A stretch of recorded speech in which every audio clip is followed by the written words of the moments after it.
বড়াব্বা, আপনার লাগে মাছ আর মাংস আমি নিজে হাতে রান্না করছি।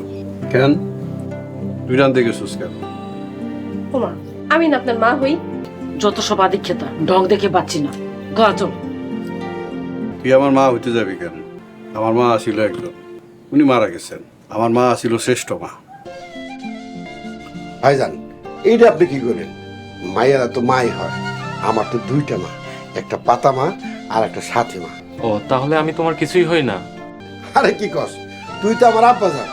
যাক, দুই মা আর এক বাবা নিয়ে চাচু এখন মহা খুশি। তুমি চুপ করে আছো কেন? ফালতু কথা বলে সময় নষ্ট করছো। খাওয়া শেষ করতে সবাই ঘুমাতে চলে যাবে। কি কথা ভাবি? আমরা আসলে গ্রামে ঈদ করতে আসি নাই, আমরা এসে অন্য একটা উদ্দেশ্য নিয়ে। কি করেন ভাইজান, আপনি গ্রামে ঈদ করবেন না?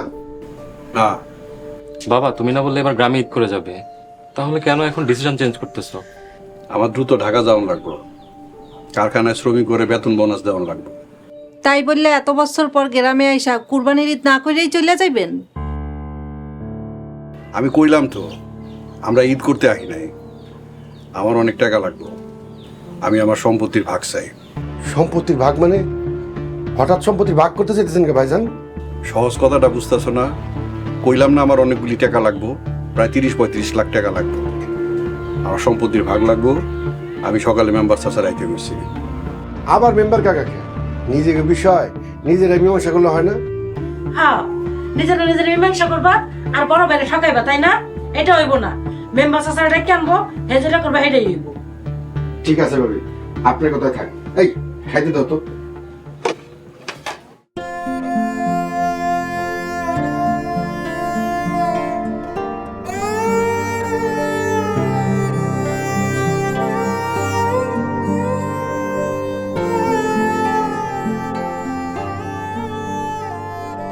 আপনি মন খারাপ করে এরকম দাঁড়ায় রইছেন কেন? হঠাৎ ভাইজান সম্পত্তির ভাগ চাইল কেন? এত বছর তো চায় নাই। এত বছর কয় নাই বললা এখন কইব না তা তো না। উনি আপনার আপন ভাই না, সৎ ভাই। কথাটা মনে রাখেন। আপনার কাছে ওনার জমি কোনোদিন রাখবো না। আমি তো কোনোদিন বড় ভাইয়ের সৎ ভাই মনে করিনি, সবসময় আপন ভাই মনে করছি। মনের মধ্যে কত শখ ছিল, এবার কোরবানি দুই ভাই একসাথে করব। ঘাটে যাবো, গরু কিনু, দুই ভাই ঈদের নামাজ পড়ো। আমার সেই আশার পূরণ হইল না। ভাই আমার শহরে চলে যাইব।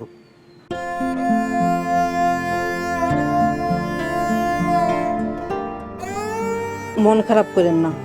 ভাইজান যা ভালো মনে করব তাই করব। আমাকেও কথা কোনোদিন ভাবছে? আপনি জানতো, ঘরে যান, আমি থালা বাসনগুলা ধুয়ে আইতাছি।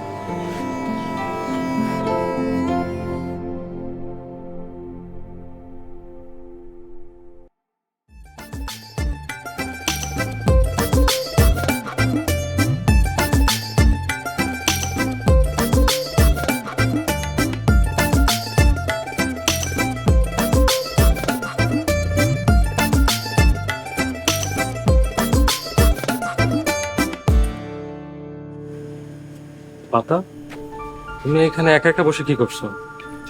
আপনি এখানে কি করতে এসেছেন? তোমাকে সঙ্গ দিতে আসলাম। কেউ দেখলে কিন্তু সমস্যা হয়ে যাবে। দেখলে দেখুক, আমি ভয় পাই না। আমি আমার সেই ছোট্টবেলার পুতুল বউটাকে এখনো বউ মনে করি। দেখেন, যা কোনোদিনও সম্ভব না সেগুলো নিয়ে কেন কথা বলেন? আর তাছাড়া বড় আব্বার বড় আম্মা কোনোদিনও মাইনা নিব না। পাতা দেখো, জীবনটা আমার।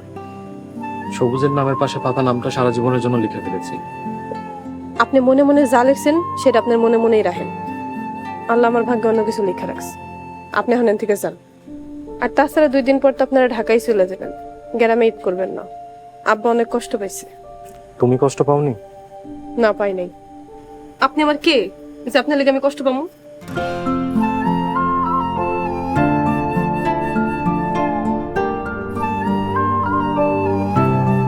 কষ্ট লুকানো যায়, কিন্তু ভালোবাসা লুকানো যায় না। আমি সব বুঝি আমার পুতুল বউ।